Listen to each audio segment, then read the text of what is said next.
Assalomu alaykum aqli YouTube avtodom obunachilari. Kimga shunaqa yuk mashina kerak o'zi og'daradigan? Samasva qilingan do'stlar, Mercedes sotilyapti. Do'stlar, shlakablokmi, g'ishmi, presmi, hozir aynan shu presga zo'r qilingan. 4,5 metrlik bordlari uzunligi.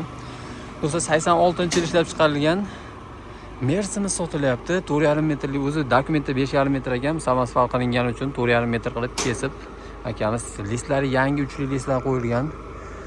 Listlarda bemalol og'daradigan qilib qo'yishibdi. Metanlari bor, 3 ta metanli do'stlar. Bemalol 6,5-7 tondan bemalol ko'taradigan Mercedes sotilyapti. Kimga qiziq bo'lsa, pastda nomerlarni qoldiramiz, bemalol telefon qilishlari mumkin. Savol qilingan. Listlari baquvvat. 3 ta metan balon qo'yilgan.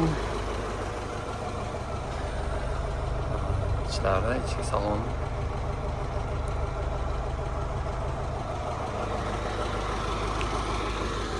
Xo'p, narxi qancha ekan Mercedes deganlarga?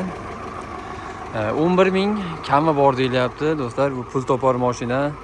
Kuniga bemalol $100 topsalar ham bo'laveradi, даже undan ham ko'p topsalar ham sezonda bo'ladi bemalol. O'zdan bilasizlar, yuk tashiydiganlar bilsa kerak.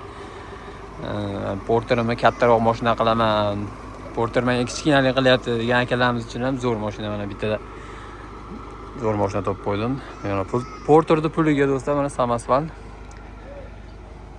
mashinasilar uchun. Manzilimiz Farg'ona tumani Oqtomda, o'zimiz mahallada ishonchli mashina, bexijolat kelib, ko'rib, minib ko'rib, ustida gaplashaverasizlar. Kelishadigan joyi bor, 11 ming. Bu naqd pul kelishadigan joyi bor, naqdga emas. Naqddanki xullas 11 ming kami bor. Bo'lishi 11 ming emas, kelishtirib beriladi. Bittadan layklar bosish esdan chiqmasin do'stlar. Videolarimiz ma'qul kelayotgan bo'lsa, kommentda yozib qoldiramiz do'stlar.